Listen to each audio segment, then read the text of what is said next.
பழத்தோட்ட ஊழியங்கள், கர்த்தரருளின ஊழியங்கள். திராட்சை பழத்தோட்ட ஊழியங்கள், கர்த்தரருளின ஊழியங்கள். அவரில் நிலைத்திருந்து கனி கொடுப்போம், கர்த்தர் வாய்க்க செய்வார்.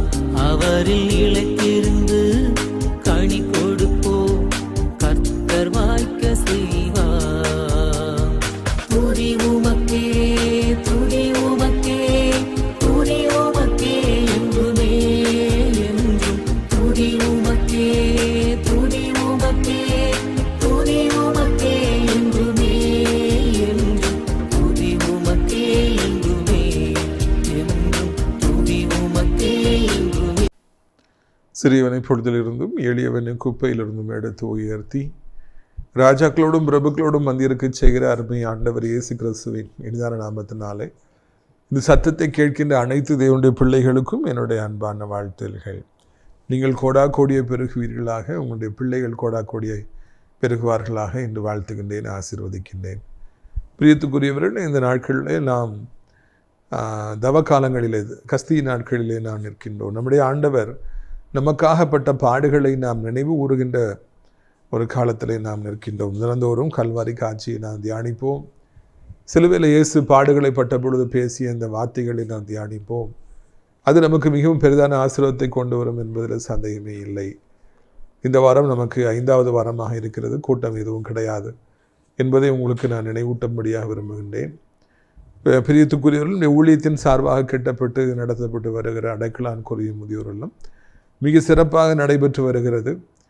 அங்கே இருக்கிறவர்களுக்காக இடைவிடாத ஜெபங்கள் ஏறெடுக்கப்பட்டு வருகிறது. நீங்களும் கூட இந்த அடைக்கலான் குருவி முதியோர் இல்லத்தில் உங்கள் வயதான காலத்தில் வந்து தங்கலாம். நிறைய முதியோர் இல்லங்கள் இருக்கின்றன. ஆவிக்குரிய முதியோர் இல்லம் யார் வேண்டும் என்று ஆசைப்படுகிறார்களோ அவர்கள் இங்கே வந்து தங்கலாம். எல்லா வசதியும் உங்களுக்கு இருக்கிறது. காற்றோட்டமான இடம் வசதி, வாக்கிங் போகலாம்.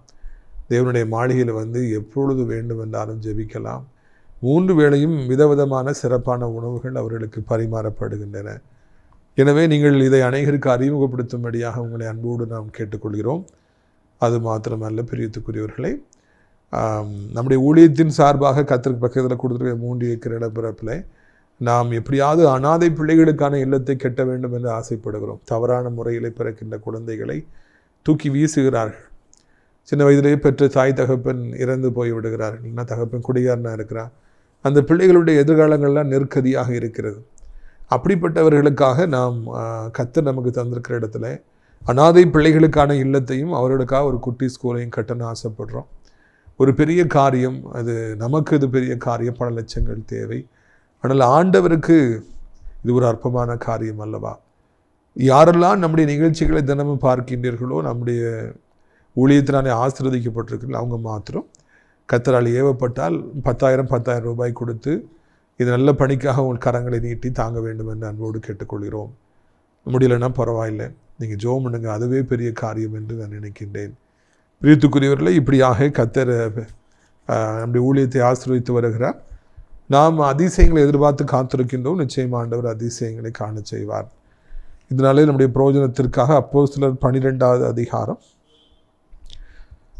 9வது வசனத்திலிருந்து நான் வாசிக்கிறேன். அப்போஸ்தலர் 12:9 முதல்.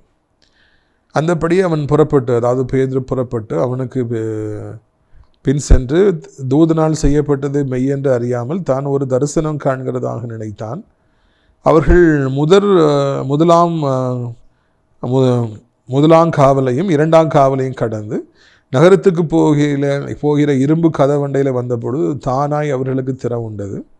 அதன் வழியாக அவர்கள் புறப்பட்டு ஒரு வீதி நெடுக நடந்து போனார்கள். உடனே தூதன் அவனை விட்டு போய்விட்டான். சிறைச்சாலையில் அடைக்கப்பட்ட பேதுருவை தூதர்கள் கடந்து சென்று பத்திரமா அழைச்சிட்டு வராங்க. முதல் காவல் 2ஆம் காவல்லாம் எவ்வளோ ஸ்ட்ராங்காக இருந்திருக்கணும். 3 அடுக்கு காவல், 4 அடுக்கு காவல்லாம் நம்ம வாசித்திருக்கிறோம். பல காவல்கள், கடுங்காவல் போட்டு பேதுருவை பாதுகாத்துட்டு வராங்க. ஆனால் தூதன் போய் எல்லா கட்டுக்காவலையும் உடைத்து வெளியே கொண்டு வந்து கொண்டே இருந்தார்.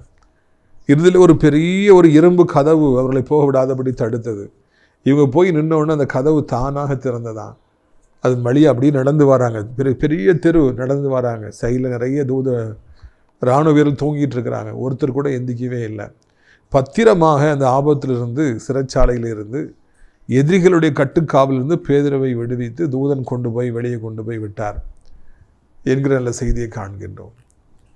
இதுதான் இன்னைக்கு நமக்கு திருஷ்டாந்திரமாக வைக்கப்பட்டிருக்கிறது. உங்களையும் கூட சத்துரு கட்டுக்காவலை வைத்திருக்கலாம், வியாதி என்கிற கட்டுகளில் வைத்திருக்கலாம், பலகீனம் என்கிற கட்டுகளில் வைத்திருக்கலாம்.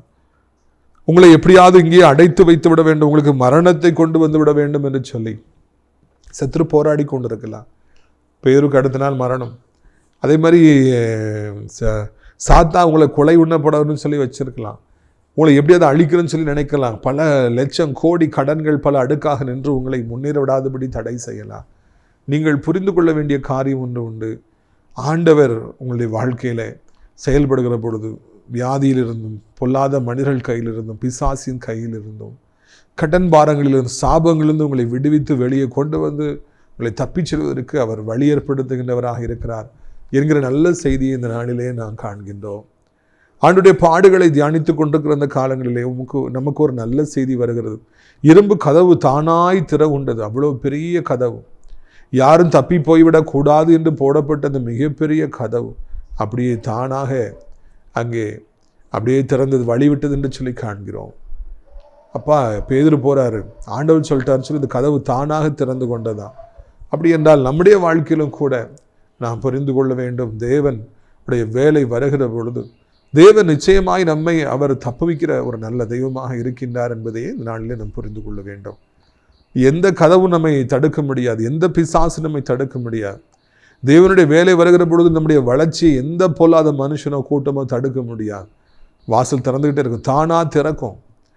வேலையின் கதவு தானாய் திறக்கும். சொந்த வீடு என்கிற கனவு தானாய் திறந்து வான்னு சொல்லி கூப்பிடும். போ, ஆண்டவர் உன்னை அழைச்சிருக்காரு, போ எடுத்துக்கன்னு சொல்லி சொல்லும். எதை வேண்டுமென்றாலும் நீங்கள் பெற்றுக்கொள்ளலாம். தானாக உங்களுக்கு வழி திறக்கும். வழி நெடுக கர்த்தர் உங்க கூடவே வருவார். வாழ்க்கை பிரயாணத்தில் கூடவே வருவார். எதுக்கு கூட வரார்? எஸ்காட்டாக வரார். உங்களுக்கு யார் ஆபத்து விளைவிச்சிடக்கூடாதுன்னு சொல்லி கர்த்தர் உங்களை பாதுகாத்து கொண்டு போய் விடுறார். பக்கத்து வீட்டிலேருந்து ஆபத்து வந்துடுமா, வேலைக்கு போகிற இடத்துல ஆபத்து வந்துடுமா, வியாதினால் ஆபத்து வந்துடுமா, விபத்து நாச மோசங்களால் ஆபத்து வந்துடுமான்னு நீங்கள் தவிச்சிட்டு இருக்கலாம். ஒரு ஆபத்தும் உங்களுக்கு வராதபடி தேவன் உங்களை வழிநடுகை பாதுகாத்து நடத்துகின்ற நல்ல தெய்வமாக இருக்கின்றார். இதைத்தான் இந்த நாளிலே ஆண்டவர் நம்மோடு பேசுகின்றவராக இருக்கின்றார். கலங்காதீங்க, தானாக எல்லா பாதைகளும் திறக்கும். உங்களுக்கு ஒரு வழியை ஆண்டவர் ஏற்படுத்த போகிறார், உங்களை ஆசீர்வதிக்க போகின்றார். நம்மளும் கூட இப்போ அனாதை பிள்ளைகளுக்கான இல்லத்தை நம்ம திறக்கணும், ஸ்கூல் கட்டணும்னு நினைக்கிறோம். எல்லாம் இரும்பு கதவாக போட்டு சாத்தா மூடி வச்சிருக்கிறான். தானாக அது திறக்கும், தானாக அதுக்கான வழிகள் திறக்கும். அது யாரும் தடுக்க முடியாது. பிரியத்துக்குரியவர்களே, யோசேப்புடைய வாழ்க்கையில் சிறைச்சாலை கதவு தானாக ஒரு நாளிலே திறந்தது. எப்பா ராஜா உன்னை கூப்பிட்றாராம், வா ஷேவ் பண்ணு, குளிச்சிக்க, வாசனை திரவியங்களை பூசிக்க, நல்ல ட்ரெஸ்ஸை போடு, வா ராஜா கூப்பிட்டுருக்காருன்னு சொல்லிட்டு அந்த சிறைச்சாலை கதவு, பூட்டி வைத்திருந்த கதவு தானாக திறந்தது. யோசேப்பு வெளியே வந்தார். உங்களுடைய வாழ்க்கையில் கூட நம்மை பூட்டி வைத்திருக்கிற கதவுகளுக்கு கொஞ்ச காலம்தான் உங்களை பூட்டி வைக்க முடியும். அதுக்கு பிறகு தானாக திறந்து ஆகணும். அதுக்கு தெரியும். சாத்தா கொஞ்ச காலம்தான் உங்களை அடிமைப்படுத்தும், அதுக்கு பிறகு ஓடி போயிடுவான். ஆண்டவர் உங்களுக்கு வழியை திறப்பார். இப்படியாக அந்த சம்பவம் நடக்கிற பொழுது ஏதோ சொப்பனத்தில் நடக்குது, ஏதோ நித்திரையில் இருக்கும்னு சொல்லி பேதுரு நினைச்சாரா? பார்த்தீங்களா, அவருக்கே கர்த்தருடைய பிள்ளைக்கே அதை நம்ப முடியல. கர்த்தர் சீயோனின் சிறையிருப்பை திருப்புகின்ற பொழுது சொப்பனம் காண்கிறவர்களை போல இருந்தோம். when Lord brought back the captivity of Zion, we were like dreamt அப்படின்னு சொல்லிட்டு சங்கீதங்களில் நம்ம வாசிக்கிறோம். சொப்பனத்தில் நடக்கிற மாதிரி இருக்கும். அந்த அளவுக்கு அதிசயமாக இருக்கும், நம்பவே முடியாதவைகளாக இருக்கும். இந்த நாட்களில் கர்த்தர் உங்கள் வாழ்க்கையில் செய்ய போகிற காரியங்கள் மிகவும் அதிசயமானவைகளாக, நம்ப முடியாதவைகளாக, எல்லா ஜனங்களுக்கும் மிகவும் ஆச்சரியத்தை ஏற்படுத்துகின்றவைகளாக இருக்கும் என்பதையே இந்த நாளிலே நாம் தெரியப்படுத்துகிறோம். இல்லை கனவா இல்லை நனவா, நிறைய பேர் இன்றைக்கி அவங்க ஆண்டவர் அவங்களை வைத்திருப்பதை பார்த்து நானே யோசித்து பார்க்குறேன். தேவனுடைய மாளிகைலாம் பார்க்கும்போது கனவா நனவா, நம்மளே சாப்பாட்டுக்கு வழி இல்லாமல் இருந்தோம், எத்தனை இடத்துல ஓடி நடத்துறதுனால துரத்தப்பட்டோம். இன்றைக்கி கர்த்தர் இவ்வளோ பெருசாக கொடுத்துருக்குறாரு, இது கனவா நனவா அப்படின்னு சொல்லி தோணும். அதாங்க உண்மை. எல்லா தேவனுடைய பிள்ளைகளுமே இப்படி சொல்லுவாங்க, இது கனவா நனவா, உண்மையிலே என் வாழ்க்கையில் இப்படிலாம் நடக்குமா, ஆண்டவர் இப்படிலாம் தருவாரா, ஆண்டவர் இப்படிலாம் ஆசீர்வதிப்பாரான்னு நினைக்கிற அளவிற்கு எவ்வளோ பலகீனமாக இருந்தேன், எவ்வளோ நடக்க முடியாமல் இருந்தேன், இன்றைக்கி இவ்வளோ ஸ்ட்ராங்காக இருக்கேனே, இது உண்மையாக, இது கனவா நம்ம நினைக்கிற அளவிற்கு தேவன் நமக்கு பலன் கொடுப்பார் என்பதை நான் நினைவில் கொள்ள வேண்டும். பாருங்கள், 11வது வசனம், அப்போஸ்தலர் 12வது அதிகாரம். பேதுருக்கு தெளிவு வந்த பொழுது ஏரோதின் கைக்கும் யூத ஜனங்களின் எண்ணங்களுக்கும் என்னை விடுதலையாக்கும்படி கர்த்தர் தம்முடைய தூதனை அனுப்பினார் என்று நான் இப்பொழுது மெய்யாய் அறிந்திருக்கிறேன் என்றான். அவன் இப்படி நிச்சயித்து கொண்டு மார்க்கு என்னும் பெயர் கொண்ட யோவானுடைய தாயாகிய மரியாள் வீட்டுக்கு வந்தாள். அங்கே அநேகர் கூடி ஜெபம் பண்ணி கொண்டிருந்தார்கள். பிறவருக்கு புத்தி வந்துடுது, ஓ தேவன் தம்முடைய தூதனை அனுப்பி என்னை பாதுகாத்திருக்கார், என்னை விடுதலை பண்ணியிருக்கார், சோத்திரம்னு சொல்லிட்டு புத்தி வருது. அதை அவர் நிச்சயித்திருக்கிறேன்னு சொல்லி ஆண்டவர் துதிக்கிறாரு. நம்ம முதல்ல நம்ம ஆச்சரியப்படுறோம், ஆண்டவர் இப்படிலாம் என்னை ஆசீர்வச்சிருக்காருன்னு சொல்லிட்டு. இது வரைக்கும் நீங்கள் ஆச்சரியப்படலைன்னா சீக்கிரம் அப்படியே ஆச்சரியப்பட வைப்பாங்க. ரெண்டாவதாக அவர் ஆண்டவரை தூதன் தான் என்னை அனுப்பினார், என்னை காப்பாற்றினார்னு சொல்லி அவர் ஆண்டவர் துதிக்கின்றார். புத்தி வந்த உடனே நம்ம ஆண்டவரை துதிக்க வேண்டும். ஆண்டவர் நம்மை அதிசயமாய் நடத்தி வந்ததை நான் நினைவு கூற வேண்டும், அதை அநேகருக்கு சொல்ல வேண்டும். இயேசு என்னை உயர்த்திருக்கிறார், இயேசு எனக்கு இந்த நன்மையை கொடுத்துருக்கிறார், அந்த நன்மையை கொடுத்துருக்கிறாரு, நான் அழிஞ்சு பேருக்கணும், கர்த்தர் என் வாழ்க்கையில் எவ்வளோ மாற்றங்களை கொண்டு வந்திருக்கிறான்னு சொல்லி எல்லாருக்கும் நம்ம சொல்லணும். தேவதூதனை எனக்காக அனுப்புனார். சில நேரங்களில் தூதனை அனுப்புவார், சில நேரங்களில் தூதரில் போல இருக்கிறவங்கள அனுப்புவார். அனுப்பி நம்முடைய வாழ்க்கையில் நமக்கு பல நன்மைகளை அவங்க மூலமாக செய்வார். வேலையை எடுத்து கொடுக்குறதுக்கு தூதர்கள் மாதிரி அவங்க நிற்பாங்க. கோர்ட்டு கேஸ் வழக்கை முடிச்சு கொடுக்குறதுக்கு அவங்க தூதர்கள் மாதிரி நமக்கு சப்போர்ட்டாக நிற்பாங்க. ஒரு இடத்துல பிரச்சனை வந்துருச்சு, அப்புறம் நம்மளை பாதுகாப்பதற்காக அவங்க தூதர்கள் மாதிரி நிற்பாங்க. ஆண்டவர் தூதர்களை மனுஷர்கள் சாயலில் அனுப்புகிறாரு, அதுதான் அவங்க நின்று பாதுகாக்கிறாங்க. அப்படியெல்லாம் நீங்கள் அறிக்கை பண்ணுகிற காலங்கள் வரும் என்பதை மறந்து போகக்கூடாது. இந்த இடத்துல நாம் காண்கிறோம், பேதுரு சிறைச்சாலையில் இருந்த பொழுது மார்க்கு நம்முடைய தாயாகிய மரியாள் வீட்டில் எல்லாரும் பெண்களும் கூடி அங்கே ஜெபம் பண்ணிட்டு இருந்தாங்களாம். இரவு நேரம் ஆகிறது, ஆன்லைன் பிரேயர் அங்கே நடந்து கொண்டிருக்கிறது. பார்த்தீங்களா, அவங்க தூங்கலை. எப்படி தூங்க முடியும்? பேதுரு நாளைக்கு கொல்ல போகிறாங்களே, நம்ம எப்படி தூங்க முடியும்? நம்மெல்லாம் வெளிச்சிருந்து ஜெபம் பண்ணணும்னு சொல்லி தாய்மார்கள் எல்லா பெண்களும் ஒன்று கூடி அவங்க நல்லா ஜெபம் பண்ணாங்களா. இந்த அற்புதம் நடந்ததுக்கு இது ஒரு முக்கியமான காரணம். எவ்வளவு வல்லமை இருக்கிறது பார்த்தீர்களா? பெண்களாக இருக்கலாம், அவர்கள் ஏசப்பட சீசர்கள் அல்ல, ஏசப்பட ரொம்ப நெருக்கமாக இருந்தவங்க இல்லை. ஆனால் அவங்கெல்லாம் ஆண்டவருக்காக வைராக்கியம் கொண்டிருந்தாங்க. அப்படியே ஊழியக்காரனை கொண்டுறக்கூடாதுன்னு சொல்லி ஜெபம் பண்ணாங்க. ஒன்று கூடி அவங்கெல்லாம் ஜெபம் பண்ணாங்க. வீட்டில் இருந்து இரவு தொழுதும் ஜெபம் பண்ணிட்டு இருந்தாங்க. அது தாயார் தன் வீட்டை திறந்து கொடுத்துருந்தபடினால எல்லாரும் அங்கே இருக்கிறாங்க, கூடி ஜெபம் பண்ணாங்க. கரெக்டாக யாருக்காக ப்ரேயர் பண்ணிகிட்டு இருக்காங்களோ அவங்க அவங்க அவங்க வீட்டை தேடி அதே ஆளே வந்துடுறார், பேதுருவையும் வந்துடுறார். கரெக்டாக அந்த வீட்டுக்கு போய் இது ஆவியான நடத்துதல். எவ்வளோ இடங்களுக்கு பேதுரு போயிருக்கலாம், கரெக்டாக அவருக்காக ஜபித்து கொண்டிருந்த அந்த வீட்டிற்கு ஆண்டவர் அவர் நடத்தி கொண்டு போனாரா. இப்போல்லாம் செல்ஃபோன் இருக்குது, ஃபோன் பண்ணுறோம், இருக்கீங்களான்னு கேட்குறோம், கன்ஃபார்ம் பண்ணுறோம், அதுக்கு பிறகு தான் நம்ம போகிறோம். ஆனால் அந்த நாட்கள்லாம் நீங்கள் தெரிஞ்சுக்கிடுங்க, ஃபோனும் கிடையாது, ஒன்றும் கிடையாது. ஒருத்தர் பார்க்க போனால் ரொம்ப தூரம் போகணும். அப்போ ஆண்டவர் நடத்துவார், இன்றைக்கி போகாத, ஊழியத்தின் பாதையில் போகும்போது இன்றைக்கி போகாத. கரெக்டாக கர்த்தர் கொண்டு போய் நடத்துவார். யார் வீட்டுக்கு போகணும், யாரை சந்திக்கணும், எங்கே இருக்கணும், எங்கே இருக்கக்கூடாது, எந்த பிஸ்னஸ் பண்ணணும், எந்த பிஸ்னஸ் பண்ணக்கூடாது, யாரை நம்பணும், யாரை நம்பக்கூடாது, யாருக்காக முக்கியத்துவம் கொடுக்கணும், யாருக்கு முக்கியத்துவம் கொடுக்கக்கூடாது, இதெல்லாம் தேவன் நம்மை நடத்துகின்றவராக இருக்கிறார். ஒருத்தரை பார்த்தவொன்னு நம்முடைய உள்ளத்தில் ஆண்டவர் பேசுவார், இது மனுஷனை நம்பு, இந்த பெண்ணை நம்புன்னு சொல்லி சொல்லுவார். இந்த யாரை நம்பிராத, உள்ளத்தில் பார்த்த உடனே கர்த்தர் பேசுவார், விரட்டி விட்டுரு அப்படின்னு சொல்லி சொல்லுவார். அப்போ அவங்கள விரட்டி விட்டுறணும், இல்லைன்னா நம்முடைய வாழ்க்கையில் மிகப்பெரிய துன்பங்களும் வேதனைகளும் தான் வாழ்க்கையில் வரும். எத்தனையோ வீடுகள் அந்த இரவில் இருந்தாலும் கரெக்டாக அவருக்காக யார் ஜெபம் பண்ணிட்டு இருந்தாங்களோ அந்த வீட்டுக்கு போகும்படியாக ஆண்டவர் நடத்தினார் என்று நான் காண்கிறோம். பிரியத்துக்குரியவர்களே, இந்த நடத்துதல் தான் இன்றைக்கு நமக்கு தேவை என்று நினைக்கிறேன். உங்களுக்காக ஜெபிக்கிற ஒரு கூட்டம் உண்டு. ஜெபங்களை அற்பமாக என்னாதீங்க ஐயா. உங்களுக்காக அம்மா ஜெபம் பண்ணுறாங்க, பாட்டி ஜெபம் பண்ணுறாங்கன்னு அற்பமாக நினைக்காதீங்க. தம்பி, வாலிப தங்கச்சி, உங்களுக்காக ஜெபிக்கிற ஜெபம் எவ்வளவு வல்லமை உள்ளது என்பதை நீங்கள் அறிந்திருக்கிறீர்களா? பேதுருவை தப்புவித்தது இந்த பெண்களுடைய ஜெபம், இந்த தாய்மாருடைய ஜெபம். நமக்கும் கூட இடைவிடாது ஜெபிப்பதற்கு ஏராளமானவர்களை ஆண்டவர் ஏற்படுத்த வேண்டும். கூடி ஜெபிக்கிற ஜெபங்கள், ஆன்லைன் ப்ரேயர்லாம் ரொம்ப முக்கியமானது. இன்றைக்கு மிகவும் துரஷ்டவசமாக அப்படிப்பட்ட ஜெபங்கள் எல்லாம் மிகவும் குறைந்து வருகிறது என்பதை நாம் அறிய வருகிறோம். ஆனாலும் கூட அப்படிப்பட்ட கூடி ஜெபிக்கிற ஜெபத்துக்கு அதிக வல்லமை உண்டு. நாம் இணைந்து அவரோடு ஜெபிக்கிற பொழுது கர்த்தர் பெரிய காரியங்களை செய்வார் என்பதில் சந்தேகமே இல்லை. ஆண்டவர் நடத்துகிறார், கரெக்டாக அவங்க வீட்டு வாசலில் போய் அவர் நின்றார் என்று நாம் காண்கிறோம். நம்ம எங்கே போகணுமோ அந்த இடத்திற்கு ஆண்டவர் நம்மை தெளிவாக அவர் நடத்தி செல்கிற நல்ல தெய்வமாக இருக்கின்றார். அவர் அங்கே போய் சேர்ந்த உடனே என்ன நடக்குது பாருங்கள். 12ஆம் அதிகாரம் அப்போஸ்தலர் 13ஆம் வசனம். பேதுரு வாசற்கதவை தட்டின பொழுது ரோதை என்னும் பெயர் கொண்ட ஒரு பெண் ஒற்று கேட்க வந்தாள். அவள் பேதுருவின் சத்தத்தை அறிந்து சந்தோஷத்தினால் கதவை திறவாமல் உள்ளே ஓடி பேதுரு வாசலுக்கு முன்னே நிற்கிறார் என்று அறிவித்தார். எல்லாரும் ஜோம் பண்ணிட்டு இருக்கிறாங்க. பேதுரு வாசலில் போய் கதவை தட்டுறாரு. அவங்களுக்கு கேட்கவே இல்லை. ஏன்னா அந்த அளவுக்கு அவங்க ஆவியில் நிரம்பி ஜோம் பண்ணிட்டு இருக்காங்க. இசப்பா பேதுருவையை கொண்டாங்க. சிறைச்சாலை கதவுகள் உடையட்டு தானாக திறக்கட்டுன்னு அவங்க ஜோம் பண்ணிட்டு இருக்காங்க. அங்கே கதவை ஏற்கனவே அன்று திறந்துட்டார் தானாக திறந்துட்டு.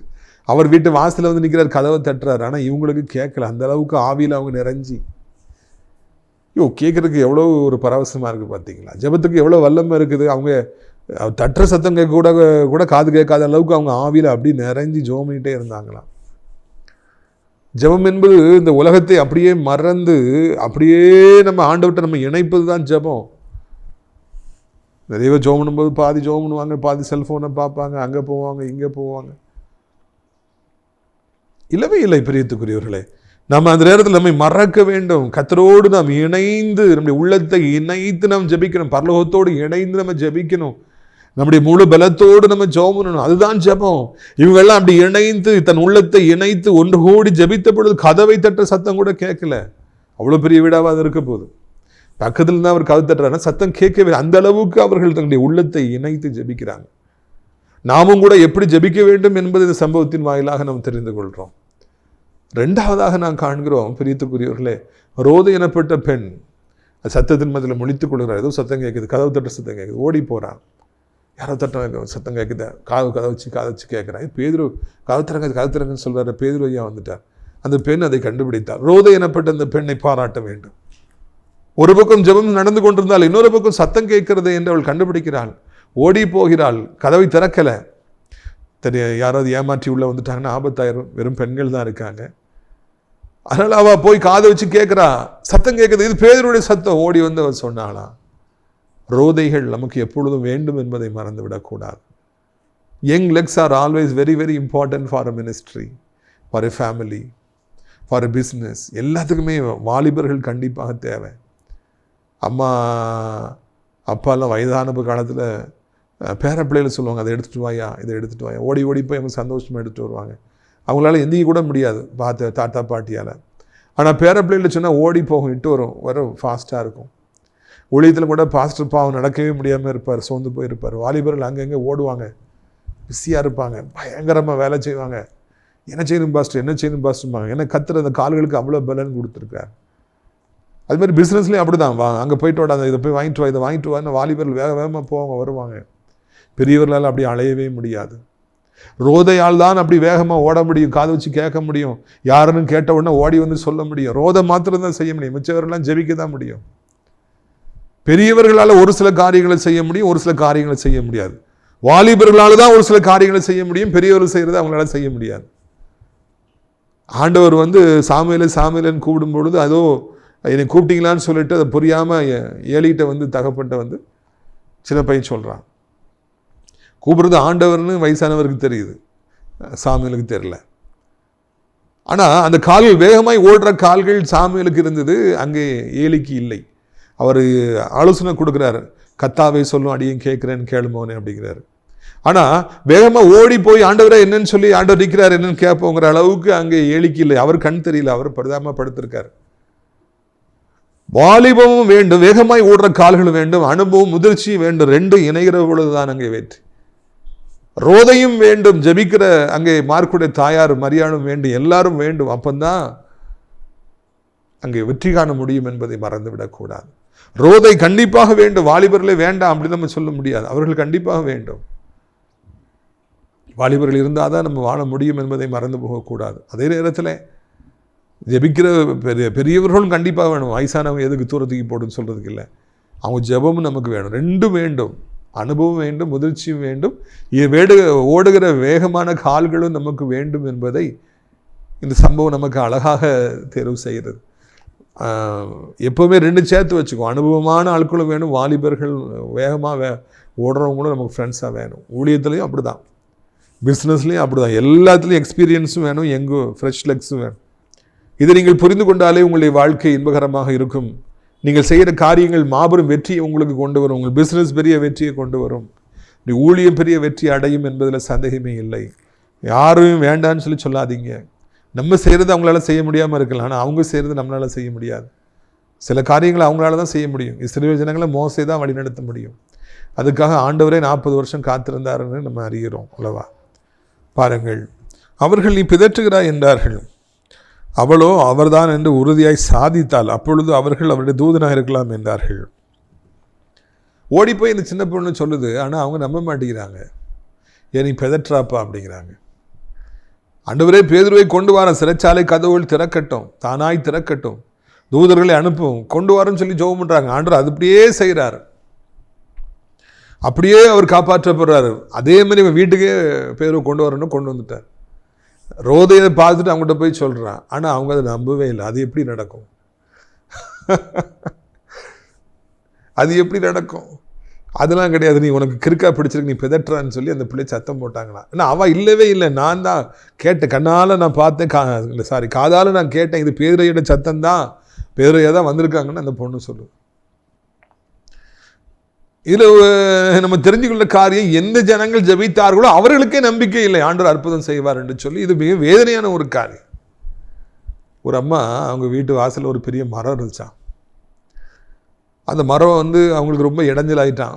வீட்டுக்குள்ளெல்லாம் அந்த கொப்பு வர ஆரம்பிச்சிது, பூச்சி புழுலாம் உள்ளே வர ஆரம்பிச்சிது. உள்ளே யாரும் வர முடியாத அளவுக்கு, இவங்க வெளியே போக முடியாத அளவுக்கு 4 நாள் பெருசாகிட்டே போச்சா. உடனே ஆண்டவரே இதை வெட்டி போடுங்க, எனக்கு ரொம்ப இடைஞ்சலாக இருக்குது அப்படின்னு சொல்லி அந்த அம்மா ஜெபம் பண்ணிகிட்டே இருந்தாங்களாம். ஒரு நாள் நைட்டு ரொம்ப பாரத்தோடு ஜெபம் பண்ணாங்களாம். ஆண்டவரே இந்த மரம் நாளைக்கு காலையில் நான் வெளியே வரும்போது இருக்கக்கூடாது, இதை நீங்கள் செஞ்சு தான் ஆகணும் அப்படின்னு சொல்லி பாரத்தோடு ஜெபிச்சாங்க. நாளைக்கு காலையில் நான் வந்து பார்ப்பேன், இந்த மரமே இங்கே இருக்கக்கூடாதுன்னு சொல்லிட்டு நல்ல பாரத்தோடு ஜெபிச்சுட்டு அவங்க தூங்கிட்டாங்களாம். அவங்களுக்கு நல்ல தூக்கம், நல்லா போராடி ஜெபம் பண்ணிட்டு தூக்கம்.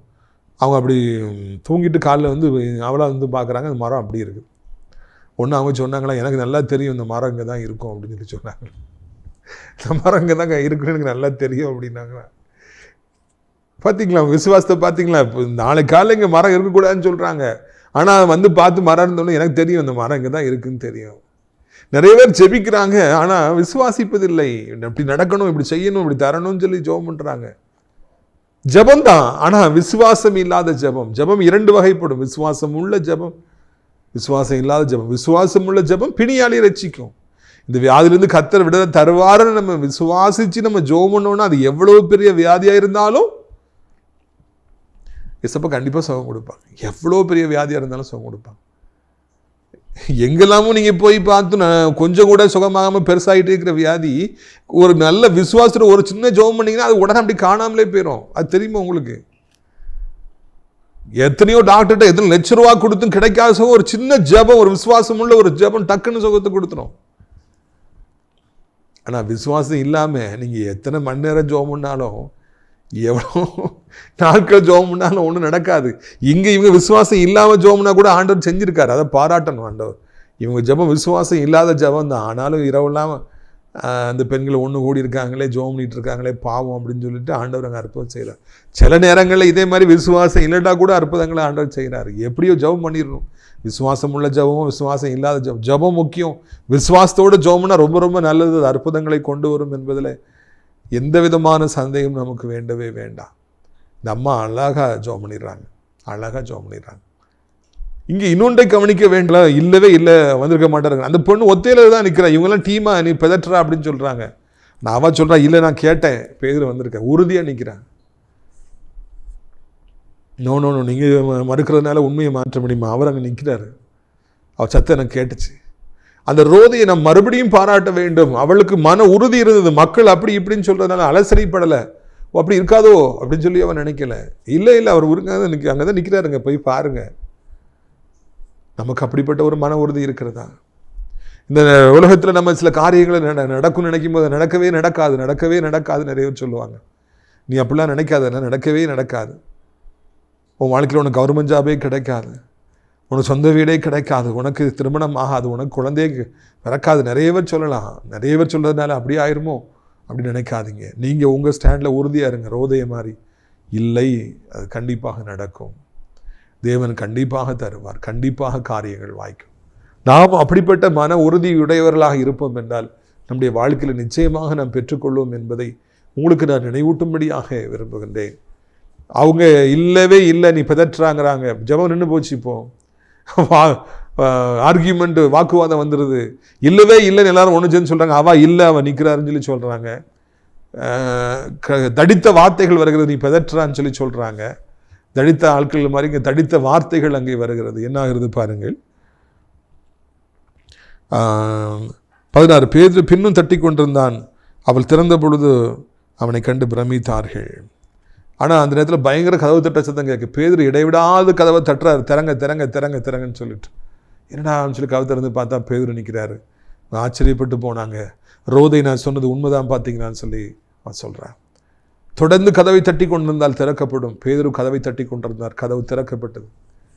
இவ்வளோ ஒரு அற்புதமான காட்சி பார்த்தீர்களா? அந்த பேதுருடைய தட்டுதலுக்கு ஆண்டவர் திறப்பார் என்றால், நம்முடைய வாழ்க்கையிலும் தொடர்ந்து ஆண்டவரை தட்டி கொண்டே இருக்கிற பொழுது அவர் நிச்சயமாய் நமக்கு வாசலில் திறப்பார். எந்த வாசல் இருந்தாலும் திறப்பார். 2வது ரோதை சந்தோஷப்படுகிறாள். அவர்களும் பிரமித்தார்கள். இல்லவே இல்லை, நடக்காது நடக்காது என்று சொல்லவர்கள் எல்லாம் பிரமித்து போவார்கள். ஏசப்போடைய ஆணிபாய்ந்த கைகளை கண்ட பொழுது அங்கே தோமா என் ஆண்டவரை என் தேவனை என்று பிரமித்தான் என்று நாம் காண்கின்றோம். உண்மையாக நான் சந்தேகப்பட்டேன் என்று அழுதான் என்று நாம் காண்கிறோம். உங்களுடைய வாழ்க்கையிலும் கூட நடக்கவே நடக்காது என்று சொன்னவர்கள் கர்த்தர் உங்களுக்கு ஏராளமான அற்புதங்களை செய்வதை பார்த்து ஆச்சரியப்பட்டு போவார்கள்ங்கிற நல்ல செய்தியை அறிவிக்கும்படியாக விரும்புகிறேன். உங்களுடைய ஆசீர்வாதங்களுக்காக நான் ஜெபிக்கும்படியாக விரும்புகிறேன். நம்ம ஜெபம் பண்ணலாம். அப்பா பிதாவே, இந்த அருமையான நாளில் கூட இவ்வளோ அருமையான ஒரு சத்தியத்தை நாங்கள் கேட்டோம். ஜெபத்திற்கு எவ்வளவு வல்லமை உண்டு என்பதை நாங்கள் அறிகிறோம். ஜெபம் ஆண்டவரே விசுவாசம் உள்ள ஜெபம், விசுவாசம் இல்லாத ஜெபம் என்று 2ஆய் பிரிக்கப்படுவதை காண்கிறோம். ஆண்டவரே 2 ஜெபத்துக்குமே பதில் உண்டு. ஆனால் விசுவாச ஜெபம்னா ஆண்டவர் அதுக்கு அதிக வல்லமை உண்டு என்று சொல்லி நாங்கள் காண்கிறோம். எங்களை விசுவாசத்தோடு ஜெபிக்கிறவர்களாய் மாற்றுங்க. அற்புதங்களை எதிர்பார்க்கிறவங்களாய் மாற்றுங்க ராஜா. நாங்கள் என்ன சொன்னாலும் கேட்பீங்க என்பதை நாங்கள் மூலமாய் தெரிந்து கொள்கிறோம். தொடர்ந்து தட்டி கொண்டே இருக்கிற பொழுது கதவுகள் திறக்கப்படும் என்பதை நாங்கள் ஆண்டவரை அறிய வருகிறோம். எல்லாவற்றுக்காக உண்மை துதிக்கிறோம், சோத்தரிக்கிறோம் ஐயா. இந்த அருமையான நாளிலும் கூட உடைய பிள்ளைகளை அடைத்து வைத்திருக்கிற சிறைச்சாலை கதவுகள் தானாய் திறக்கட்டும். வியாதியின் கதவுகள், பூட்டி வைத்திருக்கிற வியாதிகள் அப்படியே தானாய் திறந்து வழிவிட்டு உடைய பிள்ளைகள் வியாதியிலிருந்து வெளியே வர, பலகீனத்திலிருந்து வெளியே வர, மரண கட்டுகளிலிருந்து வெளியே வர நீ உதவி செய்யுங்க. கடன் கட்டுகள், வட்டியின் கட்டுகள், இஎம்ஐ கட்டுகள் எல்லாம் உடைக்கப்பட்டு உடைய பிள்ளைகளிலிருந்து வெளியே வர உதவி செய்யுங்க. சத்துருடைய தலையை கத்தாவே நீங்கள் நசுக்கி போடுங்க. இன்றைக்கு இப்பொழுது ஒரு அற்புதம் நடக்கட்டும், ஒரு அதிசயம் நடக்கட்டும். உடைய பிள்ளைகளுடைய கண்களில் காணப்படுற எல்லா பலகீனங்கள், காதுகளில் காணப்படுற பலகீனங்கள், இதயத்தில் காணப்படுற பலகீனங்கள், லங்ஸு, பித்தப்பை எல்லாத்துல இருக்கிற பலகீனங்களை நீக்கப்பட்டு ஆண்டவரை நீங்களே உடைய பிள்ளைகளை வாழ வைக்க வேண்டும் என்று கெஞ்சுகிறோம். கால்கள் பலகீனமாயிடுச்சுன்னா எப்படி நடக்க முடியும்? எப்படி ஸ்கூல் காலேஜுக்கு போக முடியும்? எப்படி சம்பாதிக்க முடியும்? எப்படி ஊழியத்துக்கு போக முடியும்? சர்ச்சுக்கு எப்படி போக முடியும்? பிள்ளைகளுக்கு செய்ய வேண்டிய கடமை செய்யணுமே, நான் படுத்து கிடக்கிறேனே என்று தங்கலாய்க்கிறவர்கள் உண்டு. ஐயோ, நான் ஓடி ஓடி உழைக்கிறேன், எனக்கு ஓய்வே இல்லையே என்று அங்கலாய்க்கிறவர்கள் உண்டப்பா. இவ்வளோ உழைத்தும் எனக்கு ஒரு பிரயோஜனம் இல்லையே என்று கலங்குறவர்கள் உண்டு. நான் சம்பாதிக்கிறதெல்லாம் வட்டி சாப்பிட்றதை நான் என்ன பண்ணுவேன் என்று சொல்கிறவர்கள் உண்டு. என் பிள்ளைகளை படிக்க வைக்க வேண்டுமே, வீடு கட்ட வேண்டுமே, திருமணம் செய்து வைக்க வேண்டுமே, மருத்துவ செலவு இருக்கிறது, பணமே இல்லையே, என் வட்டிக்காரர்கள் என்னை கேவலமாக பேசுகிறாங்களே, நான் தற்கொலை செய்து கொள்ளலாமா என்று நினைக்கிறவர்கள் உண்டு. ஒவ்வொருடைய கதையும் கேட்டவர்களுக்கு மனம் இறங்கி அவர்களை ஆபத்திலிருந்து நீ தப்புவிக்க வேண்டும் என்று சொல்லி கெஞ்சுகிறோம். சாசின் கிரியைகள் நீங்கட்டும், சாபங்கள் மறையட்டும், துன்பங்கள் முறையட்டும். என் தகப்பனே ஷீபாராரவனோதியா கரபாலா.